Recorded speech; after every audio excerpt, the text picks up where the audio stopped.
My girlfriend said, "Your friend crossed the line." Then she disappeared for hours. That sentence, delivered with an icy calm that sliced through the comfortable silence of our condo, was the sound of my life shattering. I, 32M, a senior project manager in manufacturing, considered myself practical, almost boringly predictable. My life ran on schedules, spreadsheets, and sound investments. My girlfriend, 35F, a sharp corporate attorney, was the one who added necessary unpredictability and fire. The friction point in our otherwise stable world was my friend, F, 32M, my best friend since we were 7. F had always been a high-risk, high-reward type, fueled by a relentless, aggressive self-belief that bordered on narcissism. 2 months ago, F approached me with the deal of a lifetime, flipping a distressed commercial property into luxury micro-offices. He needed $1.5 million in capital, and while he secured a hefty amount from venture contacts, he still needed a substantial personal commitment to secure the bank's trust. I didn't just lend him money. I leveraged some of my investment portfolio and, more critically, co-signed a $500,000 unsecured business line of credit for his newly formed LLC. He had promised me a 30% return within 18 months, plus a seat on his advisory board. I did it because, despite his flaws, he was F, my anchor since childhood. Immediately, F transformed. The swagger was amplified, the entitlement unchecked. He started referring to my well-managed retirement fund as play money, and his highly volatile debt-fueled operation as actual wealth creation. He leased a new luxury SUV, wore only designer suits, and treated me less like a partner and more like a glorified ATM. The specific incident happened 2 weekends prior. We were at a formal dinner hosted by my GF's law firm. I had stepped away to take a call regarding a critical factory failure in the Midwest. When I returned, my GF was standing alone, her champagne flute untouched, staring across the room. F was there, holding court with a group of older investors, his posture radiating false confidence. "He just cornered me," my GF stated, not turning. "The moment you left, he was on me. Not about you, not about us. About his leverage." She told me F had started by casually mentioning the $500,000 co-signed loan, making sure she knew how much of my security was tied up in his success. Then he pivoted, trying to elicit sensitive financial information he claimed I had on a competitor, a company my GF's firm was actively representing in litigation. He claimed I had shared details with him, a complete lie, and that my GF should get ahead of it by giving him access to some of her firm's internal due diligence reports on that competitor. He offered her a $10,000 cash retainer just to look the other way, or worse, feed him proprietary data. When she refused, F dropped the entitlement mask and revealed the predator underneath. He didn't raise his voice, but the threat was cold and clear. "You have a nice life with I. It would be a real shame if I had to liquidate assets quickly and the bank called that $500,000 line of credit. Do you know what that does to a co-signer's credit, especially when they're applying for a new condo refinancing? Think about your life, not his principles." The call of his entitlement was his biggest mistake. He thought my GF was just a decorative accessory. He disappeared after that, satisfied he had planted a seed of doubt. I waited for my GF to tell me what she did next, expecting anger or fear. She just stared me down, her lawyer's eyes burning with something I hadn't seen before. "Your friend crossed the line."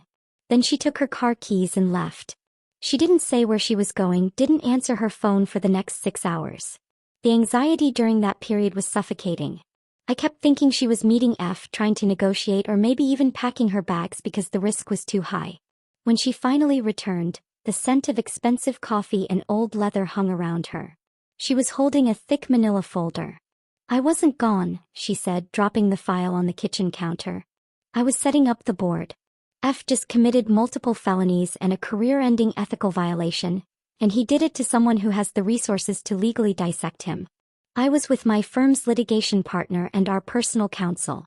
We're going to neutralize his threat to you and use his greed to dismantle his entire operation." The reality of F's entitlement, that he could use me for capital and then try to co-opt my partner into a crime, made my blood run cold. We were no longer talking about a bad business deal. This was financial warfare, and F had fired the first shot by targeting my GF and my father.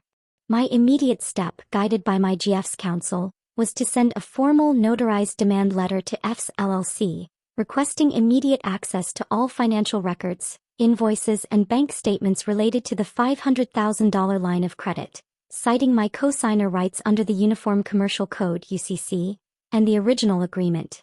The clock was ticking. F received the letter and instead of complying he went straight for the emotional jugular.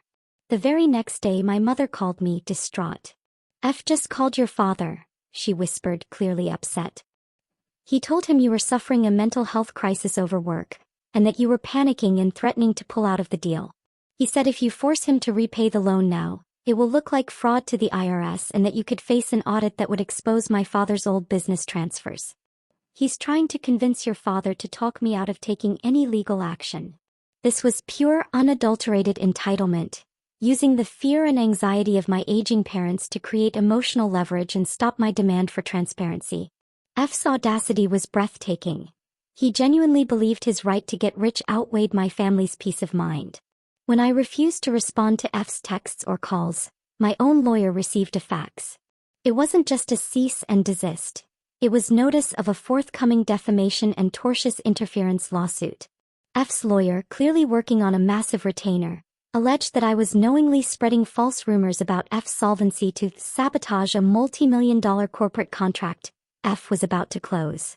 The threat was explicit. If I didn't retract my demand letter and formally apologize, the lawsuit would be filed, and the resulting discovery process would be financially ruinous for me.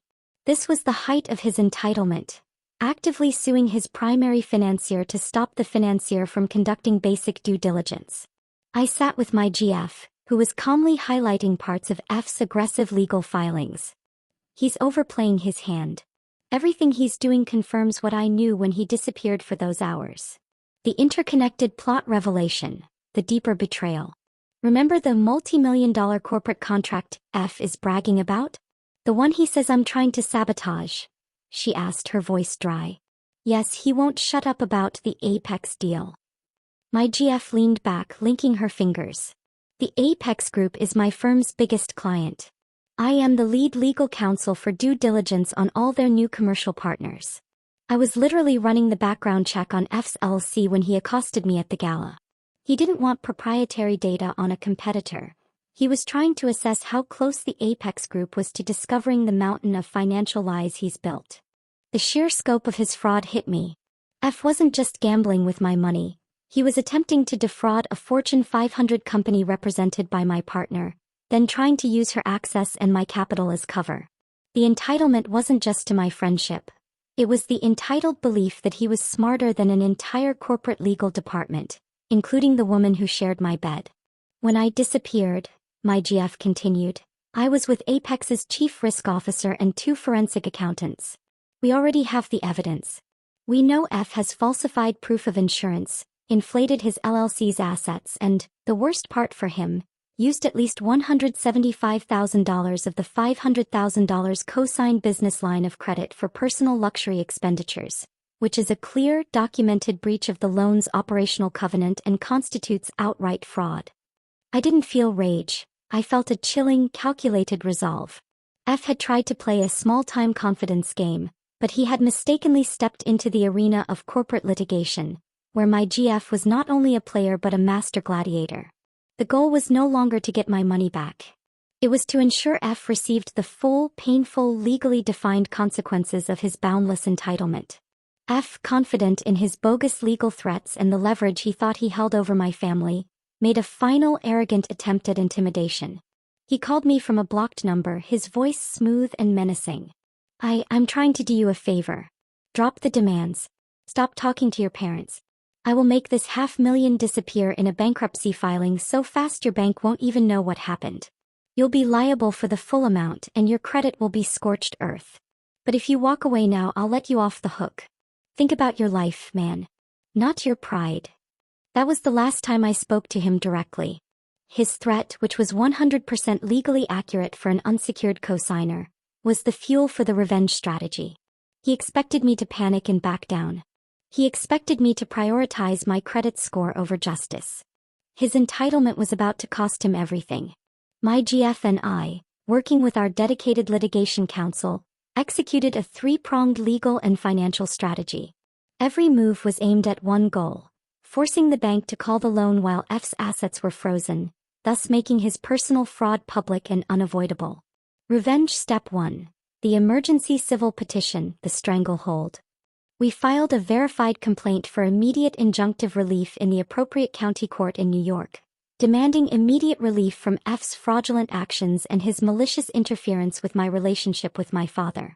Crucially, we included the forensic accounting evidence proving the $175,000 misappropriation of the business line of credit for personal use. This evidence was undeniable. Because F was clearly dissipating assets, the luxury SUV, the designer watches, and because my personal financial stability was under immediate threat as a co-signer, the judge granted an ex parte temporary restraining order, TRO, on an accelerated basis. This TRO instantly froze all F's LLC bank accounts, business investment accounts, and specific personal accounts identified by my GF's team, placed a lien against the specific commercial property F was trying to flip, preventing its sale or further leveraging. This step was critical. Under U.S. law, a TRO is temporary, but it establishes immediate legal necessity and public record of fraud. With the TRO in hand, my lawyer personally delivered the court order and the financial evidence to the bank that issued the co-signed $500,000 line of credit. The loan agreement contained a standard material adverse change MAC clause stating that any event, including a court-ordered asset freeze or credible evidence of fraud by the borrower, that materially affects the borrower's ability to repay the debt permits the bank to immediately call the entire outstanding principal amount due. Seeing the TRO and the concrete evidence of $175,000 in personal spending, the bank's legal department immediately declared the $500,000 loan in default and issued a formal demand for full and immediate repayment within 7 calendar days. This move legally nullified F's threat of a slow-motion bankruptcy, as the entire debt was now due instantly with the bank, not me, driving the enforcement process. This was the most satisfying part. The Apex Group, my GF's client, was already armed with F's falsified corporate documents and proof of his attempts to bribe their legal counsel, my GF. As soon as the bank declared the default and the TRO was made public, Apex's formidable legal team filed a federal civil complaint against F's LLC and F personally, alleging commercial fraud, wire fraud, and tortious interference, seeking $12 million in compensatory and punitive damages, dwarfing the bank's $500,000 claim. The public filing of the federal complaint detailed F's fraudulent submission of documents, his misappropriation of funds, and his attempts to corrupt a major corporation's due diligence process. The climax occurred not in a shouting match, but with the cold, unfeeling efficiency of the U.S. legal system. F's entire financial structure collapsed within a 10-day window. His entitlement led him to believe he was untouchable. He discovered he was simply a line item on a compliance report. The aftermath was exactly what F deserved, a consequence tailored perfectly to his hubris. The assets he had purchased with the stolen funds were immediately seized. The luxury SUV was towed. The commercial property, which was the foundation of his ego, was slapped with multiple publicly visible liens: the bank's claim, my claim for my initial investment, and Apex's $12 million claim. F's bankruptcy threat was rendered meaningless. He couldn't discharge the debt without a full accounting of the fraud, and the judgments against him were so massive and so clearly rooted in fraud and misappropriation that he was facing decades of financial ruin, long after any personal bankruptcy filing. He was completely unemployable in any position that required trust or financial oversight. I spent weeks dealing with lawyers, not F. My father, once anxious, was reassured by my GF's calm, factual explanation of how F had weaponized his anxiety and how we had neutralized the threat. The family trust was restored, stronger than before.